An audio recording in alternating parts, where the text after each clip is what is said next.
Good afternoon. Here is the national news from our studio, BGI TV, Babagba Imo Television. I'm Sanut Olakomi.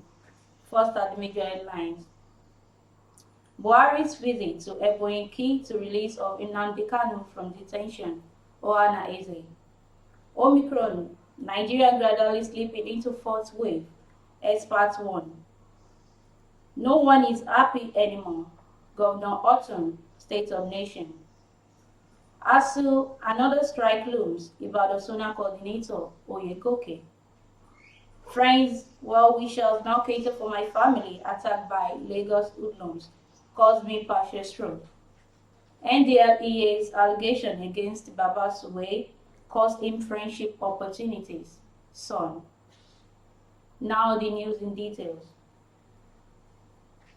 The leadership of Ohana Eze, Undibo Worldwide, on Friday said the planned visit of President Muhammadu Buhari to Ebonyi State will be instrumental to the unconditional release of the leader of the outlawed indigenous people of Biafra, IPOB, Nnamdi Kanu from DSS custody. The Apex Igbo Social Cultural Group, in a statement signed by the Secretary General, Maxi Okechukwu Izeguzoro, and made available to journalists in Abakaliki, warned youth from the southeast zone to stop any action that will truncate the visit of President Muhammadu Buhari to Ebonyi State. The group stated that those opposing the planned visit of President Muhammadu Buhari to Ebonyi State are incapable and incompetent of carrying out such rugged operations, adding that if they fall, it will lead to their own extinction and destruction, cessation of existence, and relevance. The state reads in part, any attempt to obstruct, short, or hinder the planned President Muhammadu Buhari's visit to Ebonyi State will have disastrous consequences on the unconditional release of Nnamdi Kanu and destroy the Igbo land. And there are no forces and opposition to hinder the right of a visiting president of a country from visiting any section of the country under his territory and jurisdiction.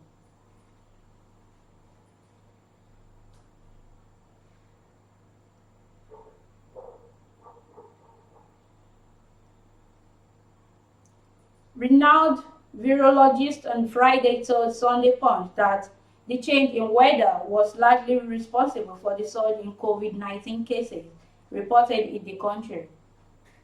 The virologist, who spoke in separate interviews with our correspondent, also urged Nigerians to engage the monitoring of trend as the country might gradually slip into the fourth wave in days to come. Speaking with our correspondent in Abuja, a professor of medical virology at the University of Maiduguri, Mary Selim Baba, said that the season-aided virus and it was possible the country was gradually slipping into another wave. She said, please bear in mind that this season promotes COVID-19, especially winter in the Western world. This is why there is a surge in cases. We should just get vaccinated and adhere to public health protocols in the days to come. This holiday period, we should endeavor to remain cautious.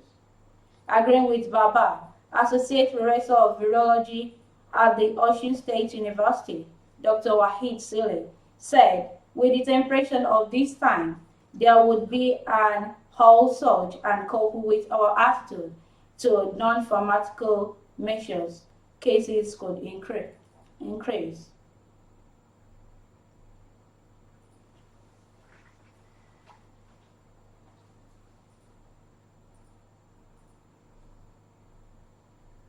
Governor Samuel Ortom of Benue State has lamented that Nigerians are currently in pain over the state of the nation, ranging from deteriorating security situation to economic issues. The governor, who spoke on Friday during the swearing-in of the new National Working Committee of the People's Democratic Party, PDP, led by its chairman, Dr.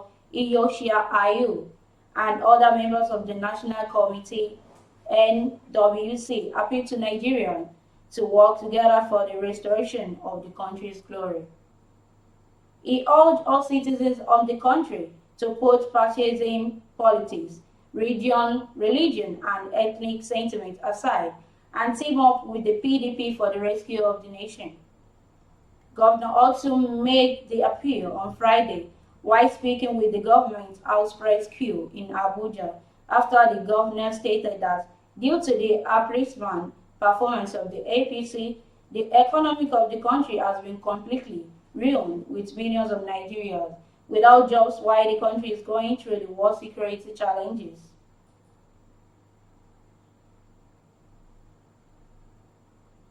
Katsina State Governor Aminu Bello Masari has disclosed how the late Commissioner of Science and Technology in Katsina State, Dr. Raben Nasir, met his end.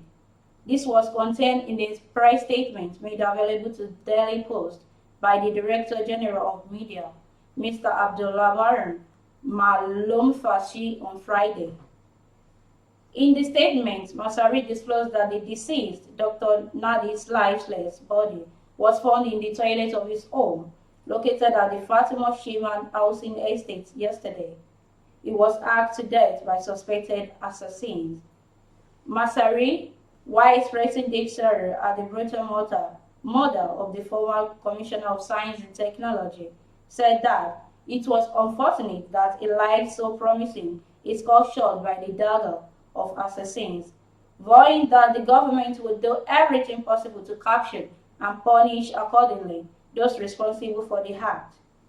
Musari described the deceased as a diligent, dedicated, hardworking, and loyal person who never failed in any assignment given to him. He said it was a tragedy that such a young life would be cut abruptly, while consoling the immediate family of the deceased, including his wife, children, 8 mother, and several siblings. The Katsina State Governor said the Commissioner's death was a great loss to Kaduna State.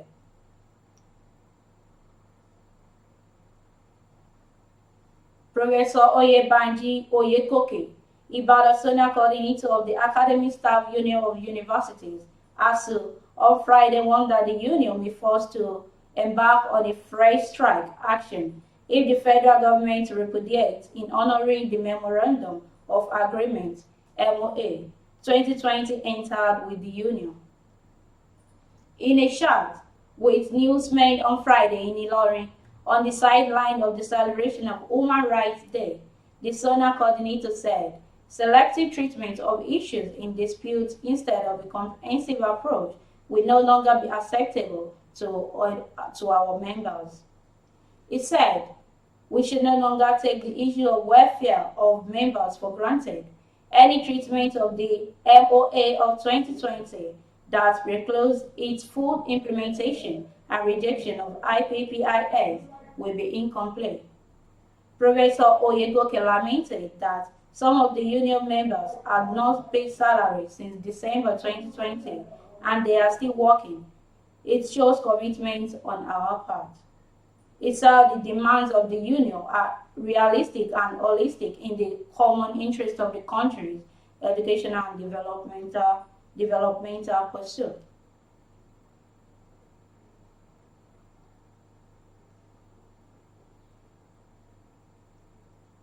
A Lagos trader, Austin Omolewa, narrates how he was beaten by some hoodlums to the point he developed a partial stroke. Omolewa said that the incident happened while he was trying to settle a dispute. Due to his health condition, Omolewa revealed he now survives on the goodwill of friends and well-wishers.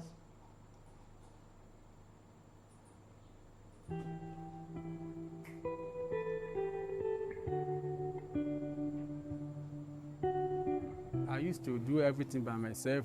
This my hand was working before. I can go work by myself.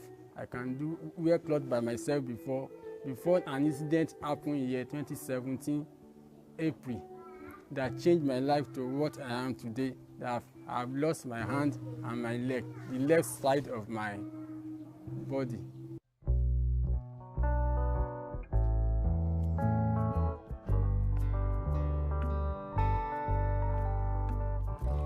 was working at Ido Market, Oluwo Shopping Complex precisely.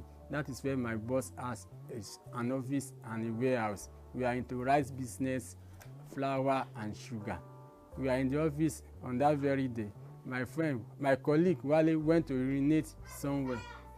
When he was coming, Kasim Raimi, a fellow shop owner, beside the very shop beside our shop, said where he urinated was wrong. So they were having arguments. So we went there to separate them, to stop them from fighting.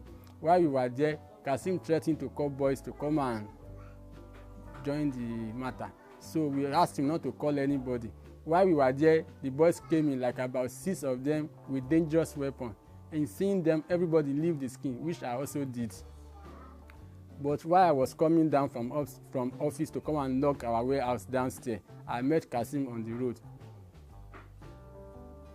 He hit me on my head, while the other boys joined him to beat me. That was all I knew until when I found myself at the ICU center of Lasuth.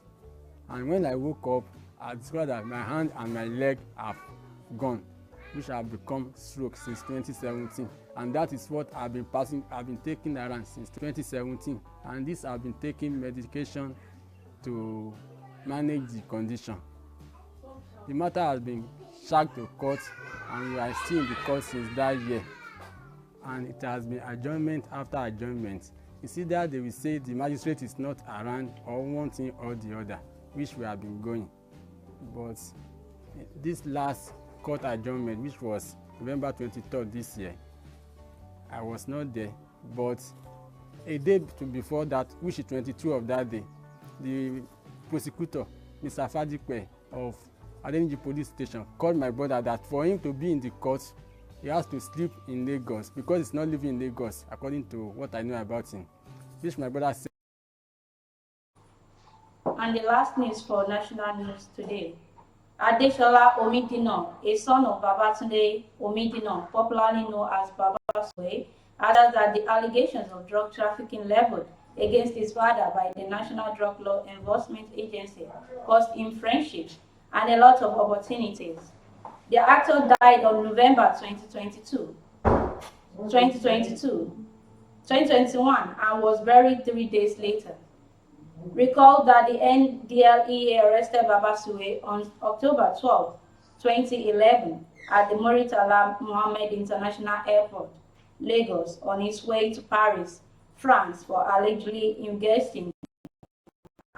After 3 weeks of detention, no drugs were found in him. A Lagos High Court had ordered the NDLEA to pay Baba Sue the sum of 25 million naira for unlawfully detaining him and also tender an apology to him. In an interview with Saturday Beat, Adeshola maintained that the allegation against his late father was false. He said, "The case is not about what he told him. Rather, I was involved in the case from the beginning to the end. I was the one that hired the late Bamidele Aturu to handle my late father's case. I wouldn't want to go deep into this issue. It's a story for the future. All the accusations that were leveled against my dad were false. My father couldn't even kill a rat, not to talk of what he accused of. That was too expensive," said by Baba Sue's son. That will be the end for the national news today. But before I go, quickly we take on the news headlines. Buhari's visit to Ebonyi to release of Nnamdi Kanu from detention. Oana Eze. Omicron, Nigerian gradually slipping into fourth wave. Experts warn. No one is happy anymore. Governor Ortom laments state of nation.